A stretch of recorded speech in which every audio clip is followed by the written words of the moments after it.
What happens when a powerful pastor with dark secrets crosses paths with a desperate woman who has nothing left to lose? Will the truth ultimately set them free, or will it shatter everything they know? Grab your popcorn and get ready, because we're about to dive into a shocking true story. In a bustling Nigerian city, Pastor John was a man revered by all. He led a hugely popular church, drawing crowds from all corners who flocked to hear him preach every Sunday. His church was always overflowing, with people standing outside just to catch a glimpse of the man they called Man of God. When Pastor John spoke, his voice was commanding, and his words seemed to touch everyone's heart. Many believed he had a special connection with God. He prayed for the sick, helped the poor, and blessed countless couples on their wedding day. However, behind closed doors, Pastor John was a different man entirely. He harbored dark secrets that only a select few were aware of. One evening, after a midweek service, Pastor John sat in his expansive office, which smelled faintly of expensive perfume. A young church worker timidly knocked and entered. "Pastor, the elders want to see you," the young man said, bowing slightly. Pastor John looked up, a warm smile on his face, though his eyes remained cold.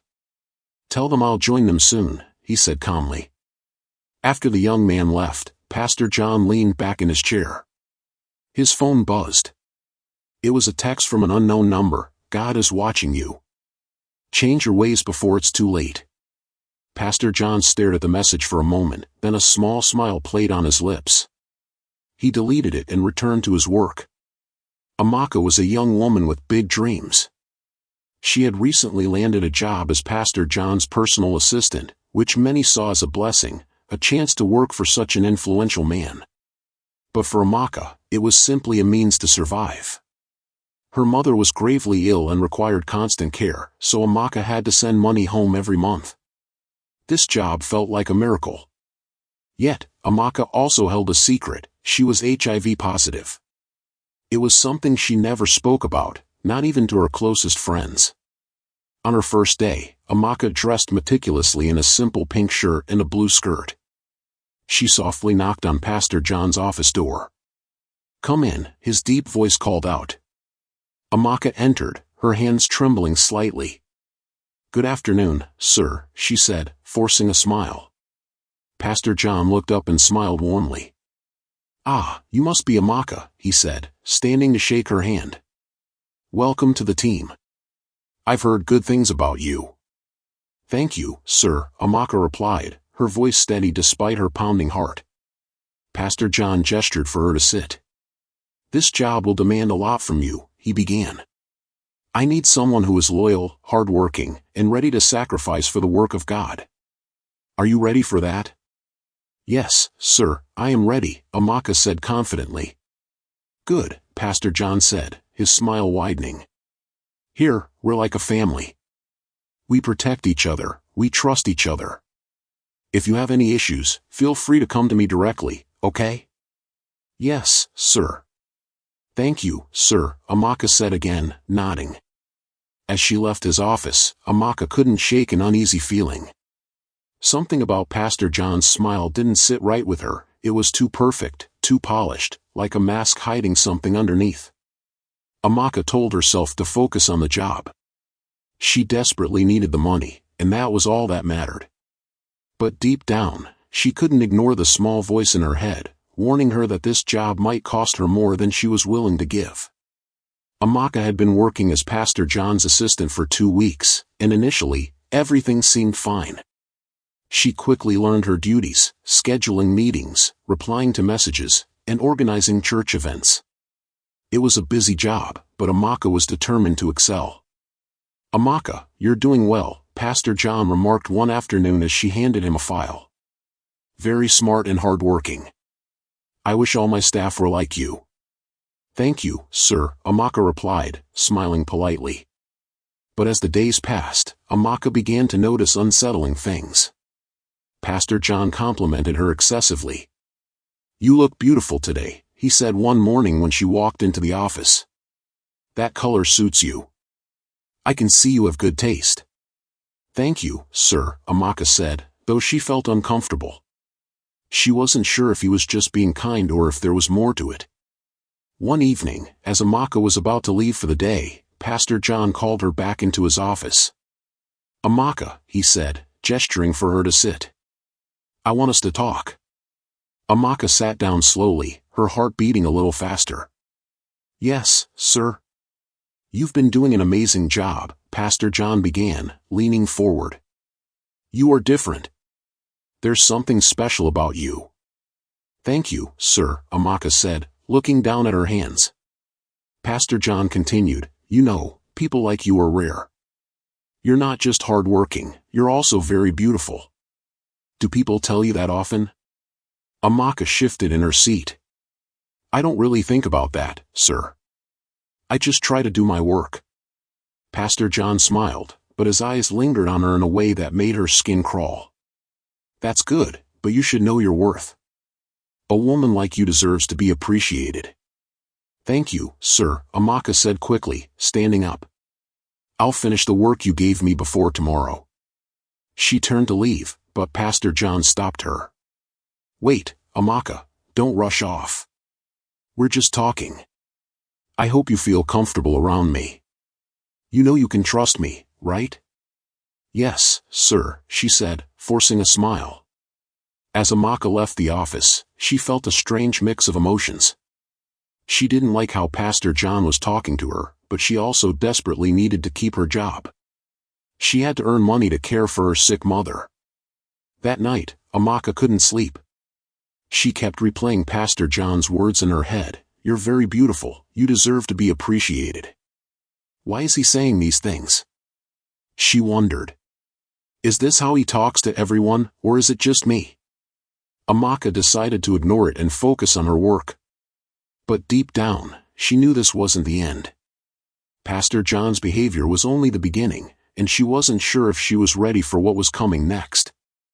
Amaka sat at her desk, organizing files and making sure Pastor John's schedule for the week was in order. It was a quiet afternoon until the intercom buzzed. "Amaka, please come to my office," Pastor John's deep voice said. "Yes, sir," she replied, gathering her notebook and pen. She walked to his office and knocked lightly before stepping inside. "Come in, Amaka." "Sit down," Pastor John said with a smile, motioning to the chair across from him. Amaka sat down, notebook in hand, ready to take notes. But Pastor John didn't talk about work. Instead, he leaned forward and said, "Amaka, you know you're special, don't you?" She frowned slightly, unsure of where the conversation was going. "Thank you, sir," she said cautiously. "No, I mean it," Pastor John continued, reaching out to hold her hand. "You are not just hardworking, you're beautiful, graceful. You have something many women don't have." Amaka quickly pulled her hand away, feeling a knot in her stomach. "Sir, I think we should focus on the work," she said, trying to keep her voice steady. Pastor John smiled softly, leaning back in his chair. "Amaka, don't be so uptight. You know, in life there are opportunities that come only once. You're in a position many people would do anything to have." "Anything?" Amaka didn't like the tone in his voice. "Sir, I'm just here to do my job," she said firmly. Pastor John's smile faded slightly. "Amaka, let me be clear with you. There are many beautiful ladies out there who are ready to do anything to take your position. If you want to keep your job, you should think about how to be flexible." Amaka felt her heart drop. "Sir, I don't understand what you mean," she said, though deep down she knew exactly what he was saying. Pastor John gave a short laugh, his eyes cold. "You're smart, Amaka. I'm sure you do." She stood up quickly. "Sir, if there's nothing else, I'd like to get back to work." Pastor John's smile was gone now. He waved her off dismissively. "Go, but think about what I said. Don't make me regret giving you this opportunity." Amaka walked out of the office, her mind racing. She knew she couldn't give in to his demands, but she also knew how much she needed this job. A week later, she came to work as usual, only to find a letter waiting for her on her desk. It was short and cold. "This is to inform you that your services are no longer required. Please return all company property immediately." Amaka's hand shook as she read the letter. She went to Pastor John's office to ask for an explanation, but his personal guard stopped her. "He's busy," the guard said. Amaka left the church that day with her belongings in a small box. Tears filled her eyes as she walked down the road. She thought about her sick mother back in the village and how she would manage without a job. For weeks, Amaka searched for another job, but nothing came up. She felt trapped, angry, and helpless. Deep inside, she knew that Pastor John had fired her because she refused to play along with his games. It was a dark time for Amaka, but she promised herself one thing: she wouldn't give up. What she didn't know was that her story with Pastor John was far from over. Weeks turned into months, and Amaka's life became harder every day. Her rent was due, and her mother's medical bills kept piling up. She sat on her small bed, staring at her last few currency notes, wondering how she would buy food. Her phone vibrated, showing a low battery warning. She sighed, scrolling through her contacts, thinking of anyone she could call for help. There was no one. She thought of Pastor John and how he had fired her without mercy. Her anger boiled, but so did her desperation. The next morning, she put on her best dress and went to the church office. She was ready to swallow her pride. She waited in the reception area, her hands shaking. Finally, Pastor John stepped out of his office. He stopped when he saw her, raising an eyebrow. "Amaka," he said. "What are you doing here?" "Good afternoon, sir," Amaka said, standing up. "I need to talk to you." Pastor John looked around, then motioned for her to follow him into his office. He sat down, leaning back in his chair. "I didn't expect to see you again. What do you want?" "Sir, I'm sorry for anything I might have done wrong. I really need my job back." "Things are very hard for me," she said, her voice breaking. Pastor John smiled, but it wasn't a kind smile. "You see, Amaka, I gave you a good opportunity, but you didn't appreciate it. Do you know how many women would love to work for me?" "I understand, sir," she said, tears welling up in her eyes. "Please, sir, I'll do anything." His eyes lit up at those words. "Anything, you say?" he asked, leaning forward.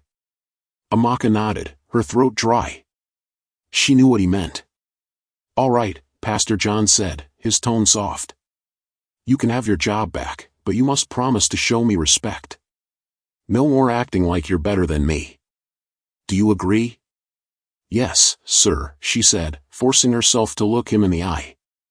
"Good," he said, standing up. "Come back on Monday, and remember, Amaka, loyalty is everything." Amaka left his office, her heart pounding. She hated herself for agreeing to his terms, but she had no choice. This time, she told herself, she would be smart. She would keep records of everything. It started with a phone call from Pastor John one evening after church. "Amaka," he said, his voice smooth. "I need to see you." "Not at the office. Somewhere private." "Where, sir?" she asked, pretending not to understand. "I'll book a hotel room this evening," he said. "I'll text you the details." Her stomach turned, but she agreed. She needed to follow through with her plan. The first meeting was awkward. Amaka sat on the edge of the hotel bed, watching Pastor John remove his tie. "You look tense," he said, sitting beside her. "I'm fine, sir," she replied, forcing a smile. "You don't need to call me sir here," he said, placing a hand on her knee. "Relax." She nodded, swallowing her disgust. She reminded herself why she was doing this. Over the weeks, their meetings became a routine. After church services, Pastor John would call her and ask her to meet him at a hotel room. He would hand her envelopes of cash, saying, "Use this for your mother's treatment." But what shocked Amaka the most was his carelessness. He never asked for protection. "I'm a servant of God," he would say with pride. "God protects his own." Amaka wanted to laugh at his words, but she stayed quiet. She recorded their conversations on her phone, hiding the files in a secret folder. She also saved every text message he sent. At night, when she was alone, she would cry. She hated what she was doing, but her anger kept her going. He started this, she whispered to herself. I'll make him pay for everything. Grace, Pastor John's wife, sat in the living room one evening, watching her husband scroll endlessly on his phone. He had been doing that a lot lately. John, you've been on that phone all day, she said, trying to sound casual. I'm replying to church messages, he replied without looking up. Grace studied him. Something about his tone felt off. She had been noticing little changes, how he stayed out late after church, his sudden increase in meetings, and the way he avoided her questions. That evening, she decided to do something about it. The next day, Grace called Amaka into her office at the church. Amaka, sit down, she said, folding her arms across her chest. Amaka hesitated but sat. Good morning, Ma. Grace leaned forward. Amaka, I'm a woman, and I know when something is not right. There's something going on between you and my husband, isn't there? Amaka's heart skipped. Ma, I don't understand what you're talking about, she said, keeping her voice steady. Grace smirked. I see the way he looks at you, and I've noticed how uncomfortable you look around me. Let me warn you now, Amaka, if you're doing anything you shouldn't be doing, it will not end well for you. Amaka shook her head quickly. Ma, I respect you and Pastor John. I would never do anything to disrespect this family. Grace's eyes stayed fixed on her. I hope so, Amaka. Be careful. As Amaka walked out of the office, her hands trembled. She could feel the walls closing in. Grace didn't believe Amaka's denial. She had trusted her instincts for years, and they had never failed her. That evening, she called her friend's sister Joy for advice. Joy, I need your help. Something is going on with John, and I need to know the truth, Grace said. Grace, you need evidence before you confront him. Have you thought about hiring someone? Joy replied. The idea lingered in Grace's mind. The next morning, she made a call to a private investigator. 2 weeks later, Grace received a phone call from the investigator. Madam, I followed Pastor John to a hotel yesterday. He wasn't alone, the man said. Grace gripped her phone tightly. Who was he with? The young lady that works as his assistant, he replied. The investigator sent Grace pictures, clear evidence of Pastor John entering the hotel with Amaka. Grace stared at the pictures that night, her emotions a mix of anger, sadness, and betrayal. So it's true, she whispered to herself. But she didn't act immediately. Instead, she decided to wait. She wanted the perfect moment to confront both of them. John, you think you're smart, she murmured, clutching the photos. Let's see how smart you are when I'm done with you. Grace's plan was set, and the storm was coming. Pastor John sat in his office one evening, looking at his reflection in the mirror. He looked pale and tired. He had lost so much weight that even his favorite clothes no longer fit properly. He leaned back in his chair and sighed heavily. Amaka walked in with some documents for him to sign. Good evening, sir, she said, avoiding his eyes. Leave them on the table, Pastor John said weakly, his voice rough. Amaka placed the papers down and hesitated. She could see the pain on his face and the way his hands trembled. Sir, are you okay? She asked quietly. He looked up, his eyes narrowing. Why do you care? You just want your salary at the end of the month, don't you? Amaka stepped back, shocked. No sir, I was only asking. He waved her off. Go. As she left, Amaka couldn't shake off the guilt that had been building inside her. Pastor John's health was clearly failing, and while she didn't know the full reason, she suspected it was linked to their secret meetings. Later that night, as Amaka lay on her bed, her thoughts were racing. What if it's because of me? What if I've caused this? She whispered to herself. But then she remembered how he had treated her, how he had forced her into this situation. He did this to himself, she muttered, trying to convince herself. But deep down, the guilt lingered. It was a bright Sunday morning, and the church was filled with people for a special meeting with the elders. Pastor John sat at the head of the table, trying to look composed despite his failing health. Amaka stood at the back of the room, avoiding eye contact with everyone. Grace suddenly burst into the room, her face filled with anger. "Excuse me, elders, but I have something important to show you," she said loudly. The room fell silent. Pastor John's face went pale as he shifted uncomfortably in his chair. "Grace, what are you doing?" he asked, trying to keep his voice steady. Grace ignored him and handed a brown envelope to the head elder. "These are pictures of my husband, Pastor John, with this girl," she said, pointing at Amaka. Amaka froze, her heart pounding in her chest. The head elder opened the envelope and pulled out the photos. Shouts and murmurs filled the room as the elders looked at the pictures of Pastor John and Amaka entering and leaving a hotel. "Pastor John, what is this?" one of the elders asked, his voice serious. "It's not what it looks like," Pastor John said, rising to his feet. His voice cracked as he tried to defend himself. "These pictures don't prove anything." Grace laughed bitterly. "Really, John? So you think I'm blind? You think I don't know what you've been doing behind my back?" Amaka tried to speak. "Ma, it's not like that. Keep quiet." Grace snapped, looking at her. "You think I didn't notice the way you've been acting around him? You're just as guilty as he is." The room erupted into chaos as the elders argued over what to do next. Pastor John kept denying everything, but the evidence was too clear.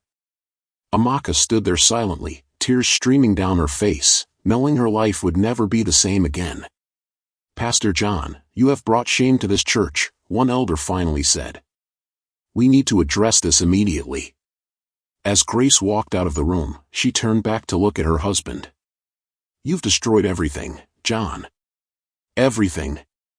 Amaka was at home, washing clothes, when she heard a loud knock on her door. She wiped her hands on her dress and went to open it. Standing outside were two police officers looking very serious. "Are you Miss Amaka Okafor?" one of them asked. Yes, I am." "Is there a problem?" Amaka asked, her voice trembling. "You are under arrest for knowingly transmitting HIV to Pastor John," the officer said, pulling out a pair of handcuffs. Amaka froze, the words hitting her like a blow. "What? Transmitting HIV? What are you talking about?" The second officer stepped forward. "We have a complaint from Pastor John. He claims you infected him deliberately." "That's not true. I didn't." Amaka stammered, her mind spinning. The first officer didn't wait for her explanation. He cuffed her hands. "You can explain at the station," he said coldly. Neighbors started gathering, whispering among themselves. "What is happening?" one woman asked. "Is that not Amaka?" "Why are they arresting her?" another murmured. Amaka looked around, her face burning with shame. "Please, let me grab my slippers," she begged. The officers ignored her and led her to the waiting police van. She struggled to keep her balance as the crowd's murmurs grew louder. At the station, Amaka sat in the interrogation room, her hands still cuffed. A senior officer walked in with a file and sat across from her. "Miss Okafor," he began, adjusting his glasses. "Pastor John claims you knew you were HIV positive and still had a relationship with him. Is this true?" Amaka's voice cracked as she answered. I never forced him. He didn't even ask for protection." The officer frowned. "So you admit there was a relationship?" Amaka hesitated, her heart pounding. She felt trapped. "Yes, but he's the one who..." The officer cut her off. "You had a duty to tell him your health condition. Why didn't you?" Tears streamed down Amaka's face. "I told him once. He didn't care. He said he was a man of God, that nothing could harm him." The officer leaned back in his chair, studying her. "Do you have any proof of this?" Amaka nodded quickly. "I have recordings. I saved messages. I knew something like this could happen." The officer raised his eyebrows. "Recordings?" "Yes, he forced me into this. I didn't want any of it." The officer stared at her for a moment, then stood up. "We'll need those recordings, Miss Okafor. For now, you'll remain in custody." As Amaka was led to a holding cell, her thoughts were a mix of fear and determination. Pastor John had turned the tables on her, but she wasn't going down without a fight. Deep down, she knew the truth would come out, and she would make sure of it. The courtroom buzzed with whispers as people filled the seats, eager to hear the case that had rocked the church and the entire city. Amaka sat at the defendant's table, her hands trembling slightly. Her lawyer, Barrister Chukwuma, leaned close to her. "Stay calm, Amaka," he whispered. "We have strong evidence. Just trust me." Across the room, Pastor John sat with his own lawyer, looking worn and frail. His wife, Grace, was seated in the audience, her face stiff with anger. The judge banged the gavel. "Order in the court.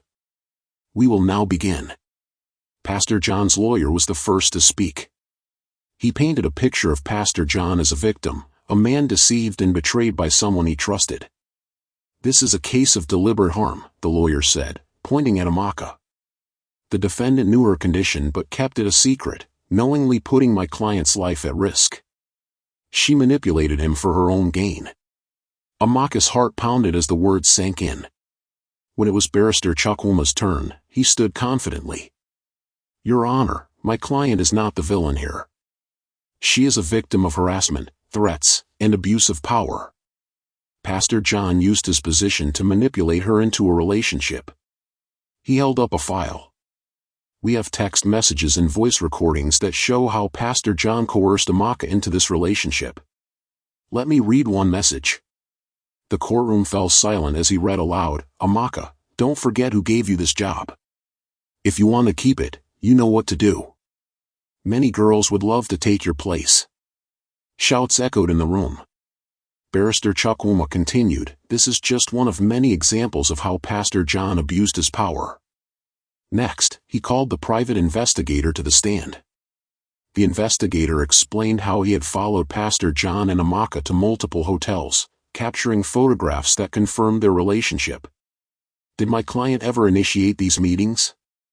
Barrister Chukwuma asked. "No," the investigator replied. "Pastor John always arranged and paid for the hotel rooms." The judge nodded, taking notes.